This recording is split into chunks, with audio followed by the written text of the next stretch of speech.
who works for you sports, driven by your Oklahoma Ford dealers. Hello, my friends, with Caden McFarland. Al Jerkins parked right next to where Caden decided to put his yacht here in Fort Lauderdale. That's your yacht, you know it. Oh, please. Okay. We have a ball game to chat about. We have Clemson and Oklahoma, with Oklahoma still a 3.5-point favorite. But unfortunately, the storyline at media today was not OU's offense or defense, not Clemson's offense or defense. It was about Joe Mixon being made available for the media for the first time in 18 months. Yeah. Bob Stoops had about 4 or 5 media people around him most of the time. Joe Mixon, 20 or 30. Had a chance to say, look, I'm so sorry for what I did. It was wrong. Forgive me. And frankly, he just didn't do it. He did not do it. Like I told you, I already told you.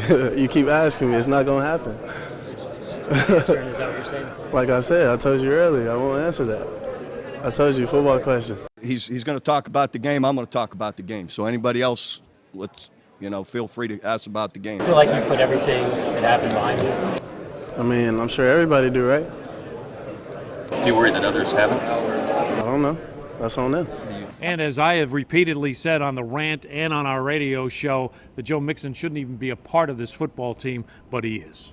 And I think OU could have gotten out in front of this thing months ago, put him in front of the media, gotten this in the rearview mirror. Instead, we're talking about that instead of OU in the Final Four. But now we'll talk about OU in the Final Four. All right, we do have Mike Stoops against Brent Venables. Yeah. How about that storyline? These guys still love each other, no doubt about that.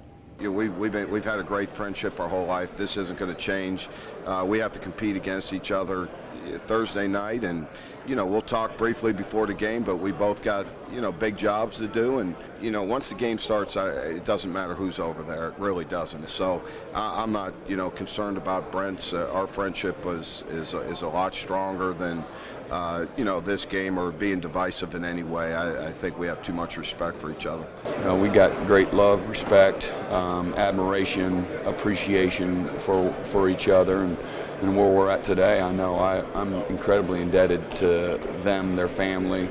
A year ago, and it was really, made me sick in my stomach a year ago. And this year, it's like, okay, we're both. There's only 4 teams in the playoff. I don't know how many teams are in college football, but there's only 4 of them in the playoff, and we're 2 of those 4. That's pretty special. And tomorrow morning, the 2 coaches pose with the semi-final championship trophy, whatever that may be, the Orange Bowl trophy, and they'll put the icing on the cake for this I like one. that it's full of oranges. Yes, Keep away the scurvy. I think that's really good. You're always looking at that vitamin C. That's right. We'll be back with more sports right after this. I love what we're going to have for you. This is beautiful. OSU taking on Ole Miss in the Sugar Bowl. We've got some Big 12 SEC smack talk on the other side.